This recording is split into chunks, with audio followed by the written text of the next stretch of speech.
West Virginia, because of its geography, is home to all kinds of beautiful, unusual rock formations. If you look, you might spot a formation that looks like a giant stone mushroom with a narrow column of rock supporting a flat slab of rock on top of it. Some people think they look like giant tables. I suppose that's why they're commonly called tea tables. To be more exact, West Virginia folk call them the Devil's Tea Tables. People call these formations Devil's Tea Tables because that's what they are actually believed to be. There are people who will swear that the devil himself visits them.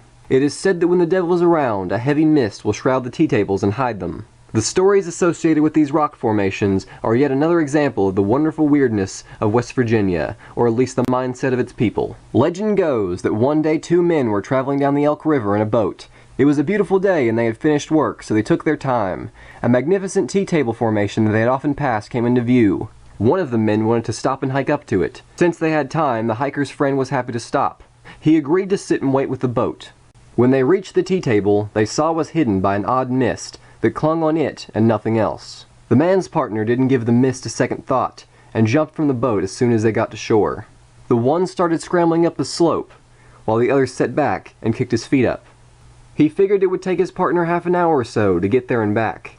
The man waited and waited and waited. Hours later, his partner stumbled back down the hill, climbing into the boat without a word. His eyes were empty, devoid of life. He never recovered. He spent the rest of his life an empty shell of a man, for he had stumbled upon the devil himself. He'd had the horrible misfortune of interrupting the devil having tea.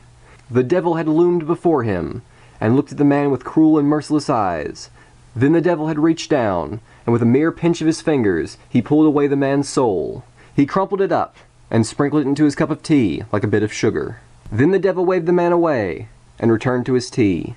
This was not the first time someone unwittingly stumbled upon the devil, and it sure won't be the last. So take heed. If you see a devil's tea table, admire it from afar. If a mist surrounds it, look away and run. The Devil's Tea Tables, a poem by James Ball Naylor. O monster rock, firm-poised it stands, upon a base of crumbling shale. 'Twas shaped by Satan's cunning hand, in ages past, so runs the tale, and served demons great and small, as table to their banquet ball. Though countless years have rolled away, the devil's table stands today. As firm as when with hellish glee, the black imps held their revelry. It seems the feeble fluttering breath that issues from the lips of death, the faint and fickle summer breeze that stirs the blossoms on the trees, could shake the great rock's slender base, and hurl it from its resting place. And yet the strongest gales that sweep across the horrid Indian deep, the polar winds, the fierce cyclones, are all too weak, combined alone, to cast the monarch from its throne. Beyond the blue Muskingum's bed, it rears its gray and wrinkled head.